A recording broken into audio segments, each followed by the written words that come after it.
자, 우리 성전에 올라가는 노래를 함께 묵상하고 있습니다. 우리 주보에는 세 번째라고 되어 있는데 사실 네 번째이고요. 120편부터 시작되는 이 성전에 올라가는 노래. 이스라엘 남자들은 1년에 세 번은 꼭 성전을 향해 올라가야 했습니다. 그 성전을 향해 올라가는 그 여행길의 고단함을 이 노래로 달래고 또 그저 고단함을 달랠 뿐만 아니라 내가 성전에서 누리게 될 그 은혜를 사모하는 마음으로 이런 노래를 불렀던 것이죠. 120편부터 134편, 15편의 시편이 이처럼 성전에 올라가는 노래가 되고 있는데요. 참 그러고 보면 이렇게 성전에 올라갈 때 뭔가 기대와 소망을 갖고 올라갔다는 것 자체가 우리에게 참 큰 교훈과 도전이 아닐 수 없어요. 우리가 매번 주님 앞에 나아갈 때 이제 신약 시대의 성전은 이 건물이 아니라 이제 예수 그리스도가 성전이고 교회가 성전이잖아요. 우리 모임이 성전이잖아요. 우리가 함께 모일 때 또는 예수님 앞에 나아갈 때 나는 어떤 기대와 소망을 갖고 나아가는가? 여러분 그것이 우리 성전에 올라가는 노래를 묵상하면서 또 한편 우리가 생각해 볼 부분이 아닐 수 없는 것이죠. 여러분 우리는 늘 성전 중심으로 주님 앞에 나아가고 교회로 모이는 이 신앙생활을 우리가 꼭 꾸준히 해나갈 것인데 우리가 주님 앞에 서는 그날까지 성전을 향해 올라갈 것인데 이 성전을 향해 올라가는 노래처럼 기대와 소망을 갖고 늘 하나님 앞에 다가가시는 복된 종들 되시기를 주의 이름으로 축원합니다. 오늘 이 시편 123편을 일컬어서요. 총신신대원에서 시편을 가르치셨던 김정우 교수님은 시편 150편 중에 가장 간절하고 애절한 시편이다 이렇게 평을 하셨고요. 그는 마치 파선 직전의 배나 비행기에서 구조를 기다리며 SOS를 치는 것 같다라고 평한 바 있습니다. 짧은 4절의 성경입니다만 시인의 바람이 그 어떤 시편보다 간절하다. 그분은 그렇게 보았던 것이고요. 또 그렇게 보여요. 먼저 오늘 이 시편을 보면은요. 1절은 하늘에 계시는 주여 내가 눈을 들어 주께 향합니다 하면서 내가 그쵸? 나의 눈을 들어 하면서 단수로 이야기를 해요. 1인칭 단수로. 그러니 1절은 선창으로서 회중의 리더격인 어떤 사람이 부르는 노래로 보여요. 독창하는 노래로 보여요. 내가 하늘을 향해 내 눈을 듭니다. 그런데 2절부터는요. 주어가 바뀌죠. 우리 눈이 여호와 우리 하나님을 바라봅니다 하면서 1절에서는 나의 눈이었는데 2절에서는 우리 눈으로 이제 노래하는 사람들이 다수가 돼요. 그러니 1절은 회중의 리더격인 어떤 사람이 선창을 하면 2절은 거기에 화답해서 회중이 찬양하고 그리고 이어지는 3절과 4절은 이 모든 회중이 한 목소리로 찬양했던 노래가 아니었을까 그렇게 분석을 하기도 해요. 1절과 2절의 핵심 단어는 눈이에요. 여러분 성경을 보시면 1절에 내가 눈을 들어 주를 향합니다 하면서 눈이 등장하고 또 2절에 보면 상전의 손을 바라는 종들의 눈, 여주인의 손을 바라는 여종의 눈. 그렇죠? 눈이 등장해요. 또 우리의 눈 등장하고 눈이 계속 등장해요. 여러분 그러고 보면 가장 간절함이 두드러지는 신체 기관이 어딜까? 저는 그런 묵상이 되더라고요. 간절함이 드러나는 신체 부위. 여러분 손을 싹싹 빌기도 할 것이고 그렇죠? 무릎을 꿇기도 하고 그런 모든 것들이 간절함을 표현하지만 눈만큼 간절한 게 있을까라는 생각이 들어요. 자, 그 눈빛을 보면 간절한 눈빛을 보면 거절하기 어렵고 그 눈빛을 보면 또 진정성이 느껴지고 그런 거잖아요. 어쩌면 시인은 눈을 시어로 채택하면서 나의 눈, 우리의 눈, 종의 눈, 여종의 눈으로 반복하면서 간절함을 증폭적으로 표현했던 것이 아닌가 그런 생각을 해보게 되는데요. 자, 오늘 시편을 통해서 우리가 묵상해 볼 것은 무엇인가요? 한 세 가지를 묵상하고 기도했으면 좋겠는데요. 첫째, 오늘 시편은요. 하늘에 계시는 주께 눈을 들라. 이렇게 우리에게 독려해요. 같이 한번 읽어볼까요? 시작. 하늘에 계시는 주께 눈을 들라. 우리 1절 말씀이 그렇죠. 하늘에 계시는 주여 내가 눈을 들어 주께 합니다. 여러분, 눈을 든다는 것은 그저 내 신체 기관 가운데 하나를 이렇게 움직인다는 것이 아니라 눈을 대표로 해서 나의 전인격이 하나님을 우러릅니다. 그런 뜻이잖아요. 그런데 시인은 지금 본인이 바라고 우러르는 그 하나님을 하늘에 계시는 주여 이렇게 표현을 해요. 우리가 하나님을 형용하여 호칭할 때 여러 가지가 있을 수 있잖아요. 전능하신 하나님, 사랑이 많으신 하나님, 치료의 하나님, 우리의 형편에 따라서 부르는 하나님이 그렇죠. 다를 수 있죠. 그런데 이 시인은 하늘에 계시는 주님을 바라보는 거예요.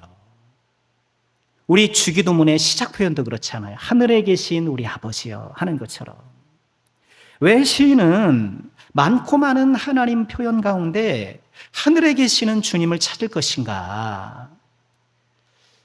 이것은 땅과 구분된, 하늘은 땅을 넘어 있잖아요.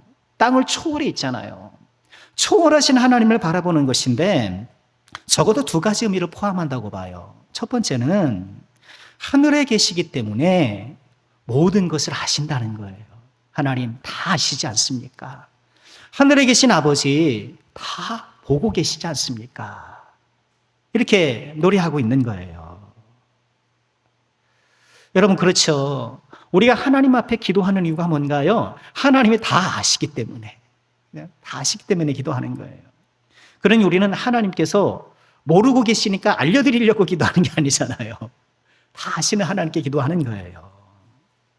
우리 인간관계 속에서도 그렇지 않나요?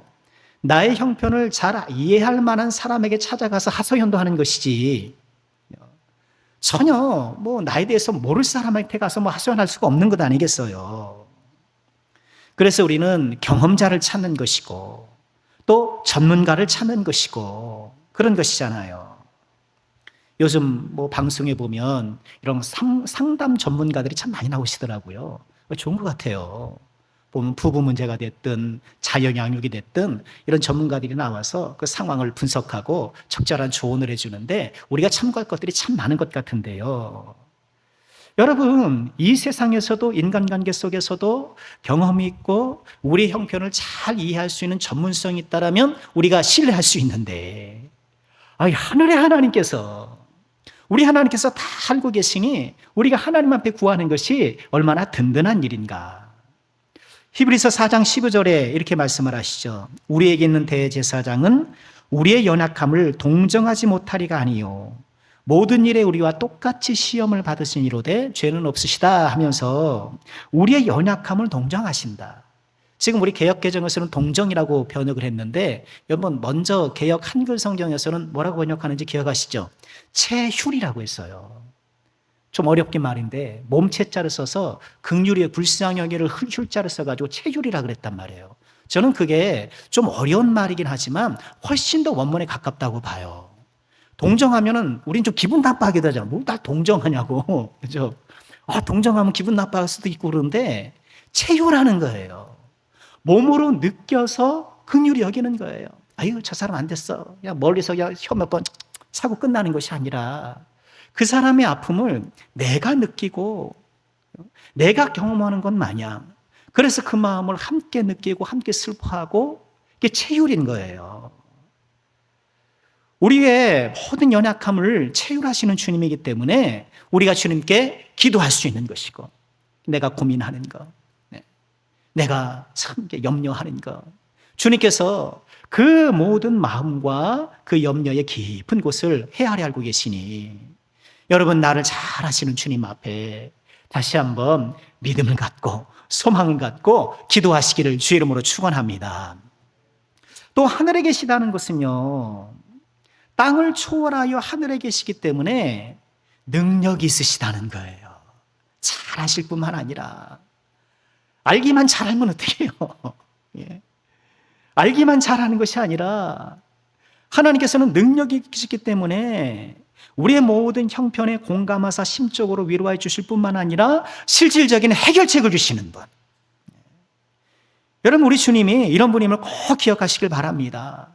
우리 하나님의 전적인 능력으로 때때로는 우리 삶을 세밀하게 풀어가시는 하나님의 그 섭리의 손길로 우리의 모든 상황들을 어루만져 주시고, 하나님께서 가장 원하시는 방식으로 우리 가운데 가장 유익한 방식으로 역사해 주실 것을 우리가 꼭 기억하고. 자, 그런데요, 오늘 이 시인은 이처럼 하늘에 계신 하나님을 향하여서 눈을 두고 지금 바라보고 있는데, 이런 본인의 간절한 심정을 이어지는 2절에서는요, 상전의 손을 바라보는 종의 눈길에 비유하고 있어요. 우리 2절 말씀 볼까요? 본인이 지금 하늘에 계신 하나님을 향하여 눈을 두고 있는데 어떤 심정으로? 상전의 손을 바라보는 종들의 눈같이, 여주인의 손을 바라보는 여종의 눈같이 그런 것 바라보고 있다는 거예요. 지금 시인은 자신과 하나님과의 관계를 종과 주인의 관계에 대입시켜서 비유하고 이해하고 있는 거예요. 여러분, 고대 사회의 이 로마 사회의 주인들은 종에게 일을 시킬 때 말로 잘 안 했다 그래요. 왜냐하면 주인의 위험이 있으니까. 그래서 손짓 또는 몸짓으로 했다는 거예요. 여러분, 그렇잖아요. 우리도 이러잖아요. 무례한 행동인데 종이니까 그렇게 했던 거예요. 눈빛 이렇게 하고, 말보다는 이렇게 손짓이나 몸짓을 하는 경우가 많이 있었는데요. 여러분, 그러나 종은 어때요? 주인이 몸짓을 했던 손짓을 했던, 여러분, 그게 중요한 게 아니잖아요. 그의 몸짓과 손짓이 무례한지 아닌지 그게 중요한 게 아니잖아요. 그게 어떤 결정이냐가 중요한 거잖아요. 어떤 결정이냐. 그것이 나에게 유익이 되는 결정이냐, 나에게 이로운 결정이 되느냐가 중요한 거예요. 시인은 그 손짓 자체가 비록 무례해 보일지라도 지금 주인의 결정에 종속되어 있는 주인, 이 종의 마음으로 지금 하나님의 손을 바라보고 있는 거예요. 오직 주님만이 유일한 소망이라는 거예요.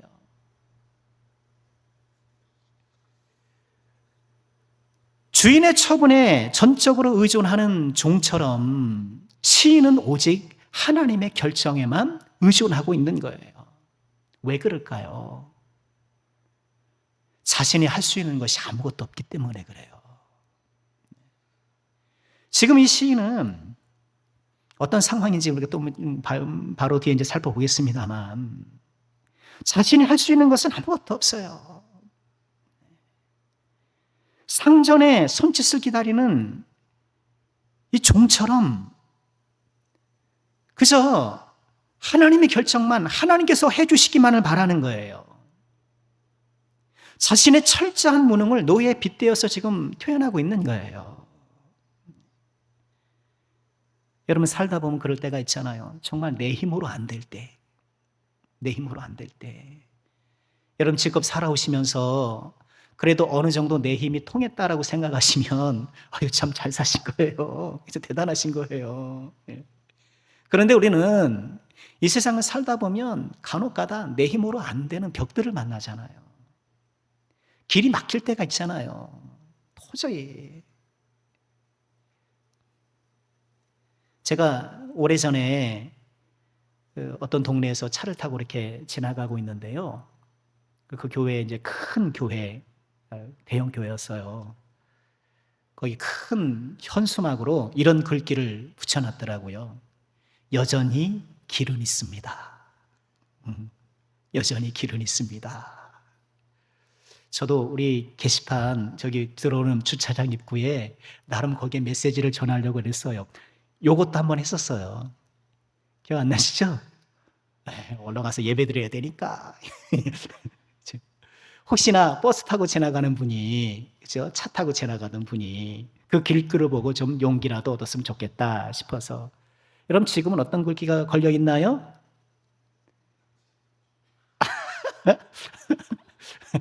네. 오늘 당신에게 좋은 일이 생길 겁니다. 이렇게 적어놨어요.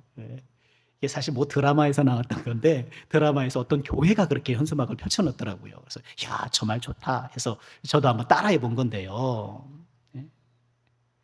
여러분, 여전히 길은 있어요. 여전히 길은 있어요. 뭐가 길이에요? 예수님이 길인 거예요. 예수님이 길인 거예요. 지금 이 사람은 길을 못 찾아서 지금 상전의 손길을 유심히 바라보고 있는 종의 심정으로 지금 길을 찾고 있는 거예요. 우리 예수님 뭐라 그러셨어요? 내가 곧 길이요. 내가 곧 길이요. 물론 여기서 말씀하시는 길은 궁극적인 구원의 길이긴 하지만, 그러나 구원의 오솔길을 걸어가는 우리 모두에게 필요한 도움의 길도 주시는 분이시잖아요. 시편 120편 묵상하면서 121편 묵상하면서 나의 도움이 어디서 올까? 나의 도움이 어디서 올까? 우리 사랑하는 모든 죄종들, 오늘 이 시인이 정말 절박한 마음으로 하늘에 계신 하나님을 바라보면서 상전의 손길을 기대하면서 주목하는 종의 마음으로 하나님을 바라보면서 본인의 철저한 무능을 깨닫고 하나님께 오직 길이 있음을 바라보고 거기에 소망을 두고 다가가시는 것처럼 우리 하나님을 도움 삼아, 우리 하나님을 길 삼아 주님 앞에 다가가시는 복된 종들 되시길 주의 이름으로 축원합니다. 그러면 시인은 뭐 때문에 이렇게 간절히 하늘에 계신 하나님을 바라보는 것일까요? 오늘 말씀 보면 안일한 자의 조소와 교만한 자의 멸시가 넘칩니다 하면서 이렇게 탄식하는 노래가 나와요. 우리 3절 하반절부터 4절 우리 같이 한번 읽어볼까요? 심한 멸시가 시작. 심한 멸시가 우리에게 넘치나이다. 안일한 자의 조소와 교만한 자의 멸시가 우리 영혼에 넘치나이다 하면서 조소와 멸시, 조롱과 멸시가 지금 그를 향하고 있다. 그뿐만 아니라 우리를 향하고 있다. 이렇게 얘기를 해요. 지금 이 시인 개인이 아니라 지금 공동체시잖아요. 함께 지금 노래하고 있잖아요. 이 공동체 전체가 지금 멸시와 조롱과 멸시를 받고 있다. 하나님, 조롱과 멸시가 우리를 에워싸고 있습니다. 하늘에 계신 하나님만 저희는 바라봅니다 하면서 호소하고 있는 것인데, 그래서 성경학자들은요, 아마도 이 시편이 포로기 후기에 쓰여진 것이 아니겠는가 하는데 대체로 의견을 모아요. 포로기 후기라는 것은 유다 백성들이 바벨론으로 끌려가잖아요. 그러다가 이제 다시 돌아오잖아요. 끌려갈 때는 전반기, 이제 돌아올 때는 후반기인데, 여러분 돌아올 때 이제 70년 만에 돌아오는 것 아닙니까?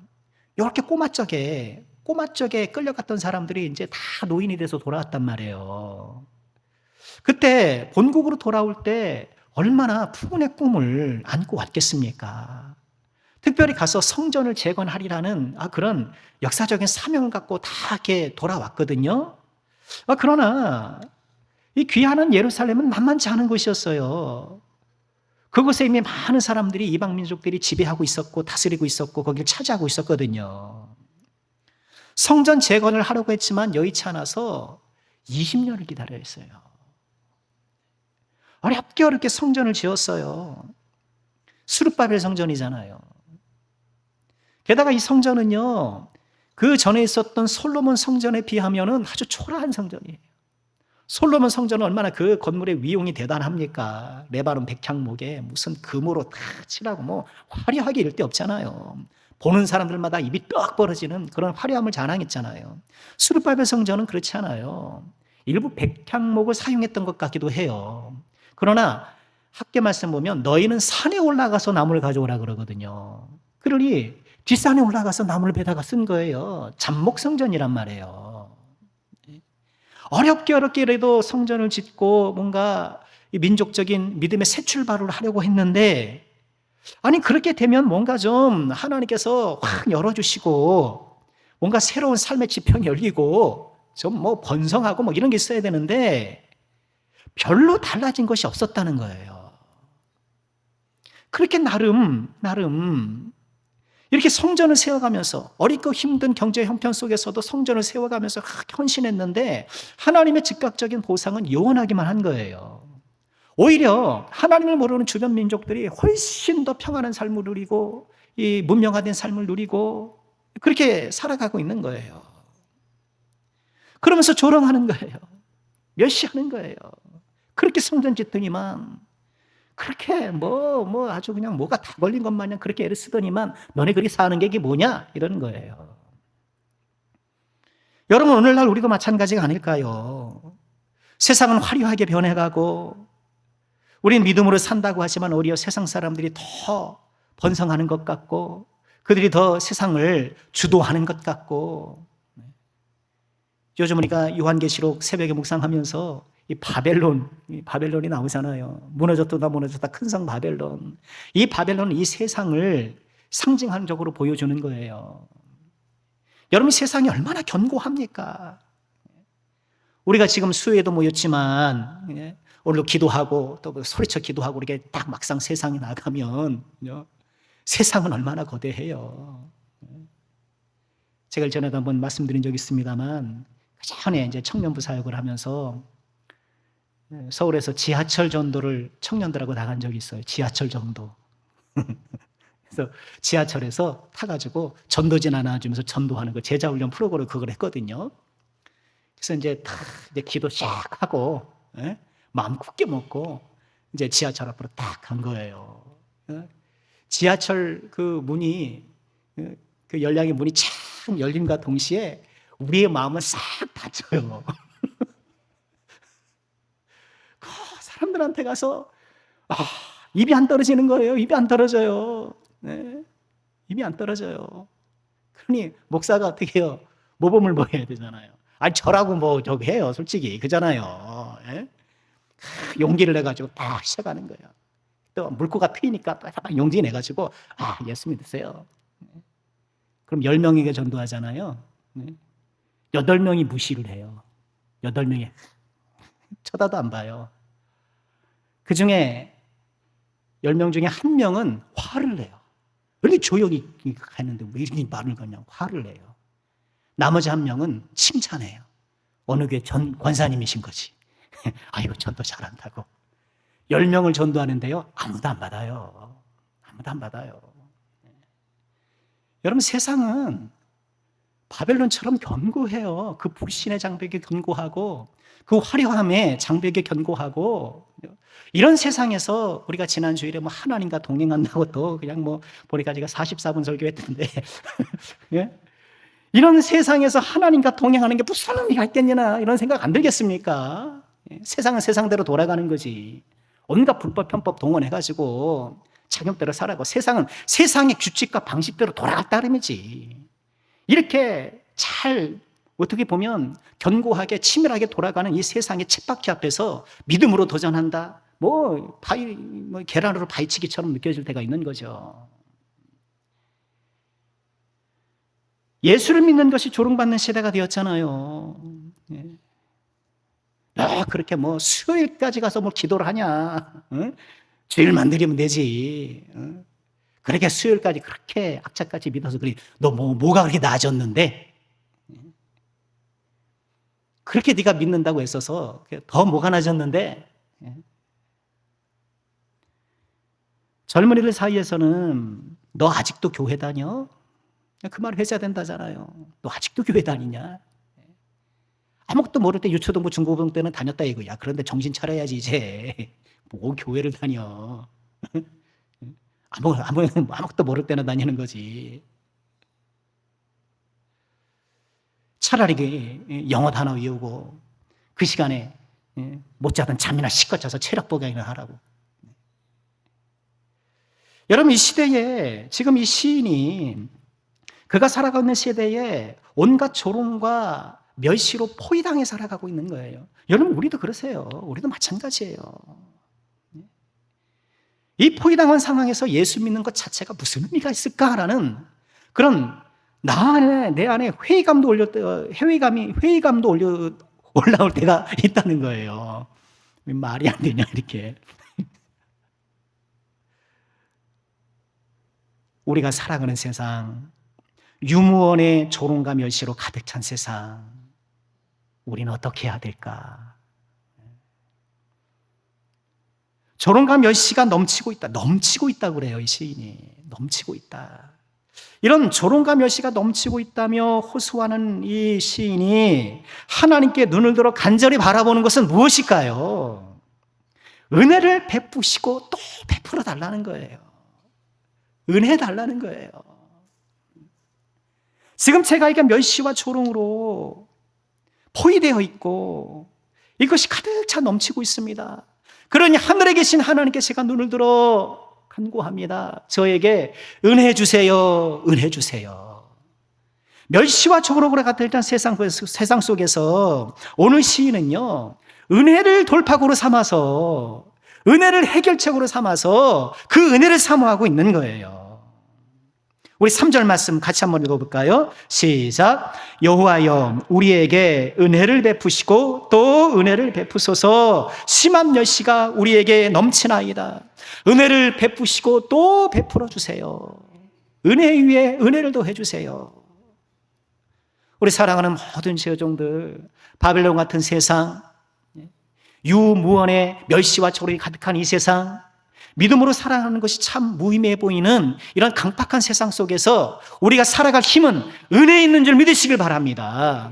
그래서 우리는 은혜 받아야 되고 또 은혜 받아야 되고 하나님께 늘 은혜 받는 삶을 살아야 되는데, 그러면 지금 시인이 하늘에 계신 하나님을 바라보면서 기도하고 있는 이 은혜의 구체적인 내용은 무엇일까? 은혜라는 것이 좀 너무 포괄적이잖아요. 은혜라는 건 너무 포괄적인데, 이런 묵상을 해봐요. 어쩌면 시인은요, 안일한 자의 조롱, 오만한 자의 멸시가 넘치고 있다라고 이렇게 하소연하고 있는데, 이렇게 조롱하는 안일한 자, 멸시하는 오만한 자에게 하나님께서 시원하게 복수 좀 해주시기를 바랄 수도 있을 것 같아요. 하나님, 저 입 좀 다물게 해주세요. 하나님, 저 조롱과 멸시 좀 막아주세요. 그랬을런지도 몰라요. 그것도 하나님이 주신 은혜 가운데 하나예요. 우리가 시편을 보면 복수 시편도 있고 막 그렇잖아요. 하나님, 저들의 그 불경한 말들을, 좀 망령된 말들을 하나님 좀 막아주세요. 하나님, 또 너무 또 세게 기도하면 또 그러니까 꿀밤 좀 내려주세요. 그 정도로 타협해서 기도할지도 모르겠는데, 어쩌면 또 이 시인은요, 시인이 바라는 은혜는 본인의 열악하고 결핍된 상황이 개선되어서 그들의 조롱과 멸시를 꺾어주세요. 이런 은혜를 바랄 수도 있어요. 그 또한 하나님의 은혜에 포함되는 것도 사실이에요. 그렇잖아요. 뭐 여러 가지 은혜의 실질적 적용을 우리가 추측해 볼 수 있는데 대체로 그렇지 않을까 싶어요. 하나님 멸시하고 조롱하는 저들 하나님 한번 꿀밤 좀 내려주세요. 하나님 멸시하고 저렇게 조롱하는데 좀 제 생활도 좀 이렇게 나아져가지고 저들의 멸시와 조롱이 좀 무색하게 좀 만들어주세요. 어쩌면 하나님께서는 이 두 가지를 다 하실런지도 모르겠어요. 그런데 시인은 자신이 바라는 것을 구체적으로 말하지 않아요. 대신에 은혜라고만 말을 해요. 여러분, 이것이 우리가 좀 전에 보았던 2절의 말씀, 종이 주인의 손을 바라는 그 마음과 일맥상통하는 거예요. 주인이 이렇게 할지 모르잖아요. 어떻게 손짓을 내밀지 모르지만 지금 이 종은 어떤 손짓이 됐든 주인의 처분에 다 맡기고 있는 거잖아요. 마찬가지로 시인은 이어지는 노래 속에서 은혜라고 얘기를 하는 거예요. 하나님께서 어떻게 펼칠지 모르겠지만 그것은 하나님께서 해주실 처분에 맡기는 것이고, 그 종의 마음으로 하나님의 은혜를 구하고 있는 거예요.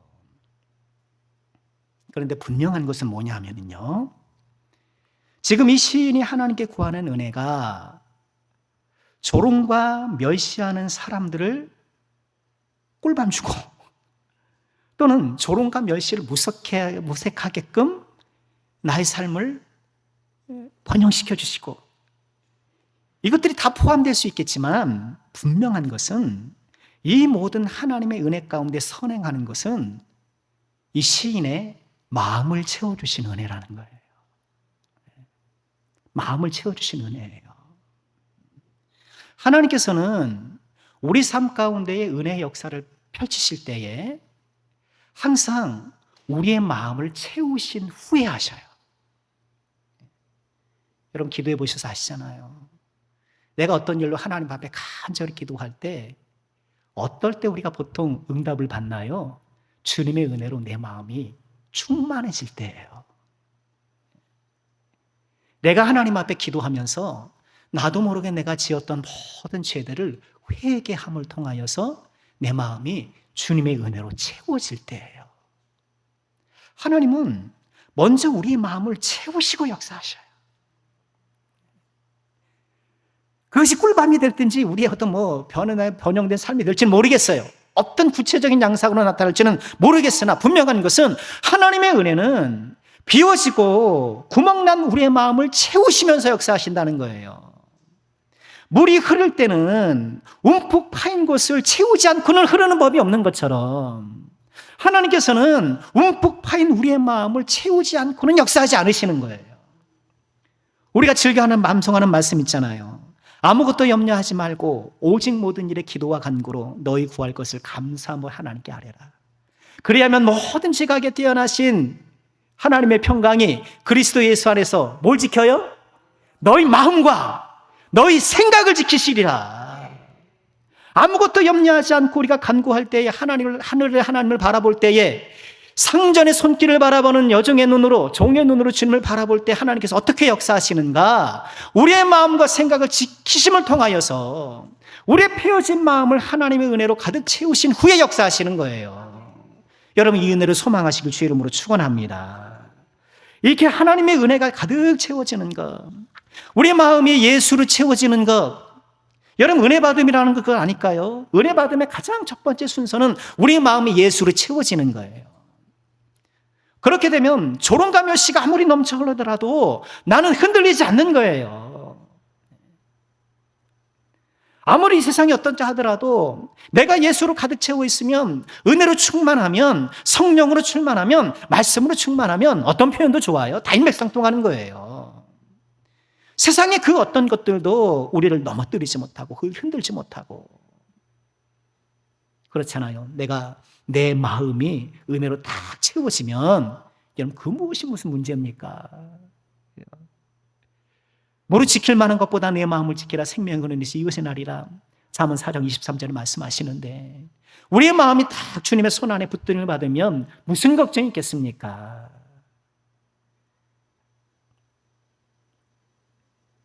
베드로전서 3장 16절에 이런 말씀을 하셔요. 선한 양심을 가지라.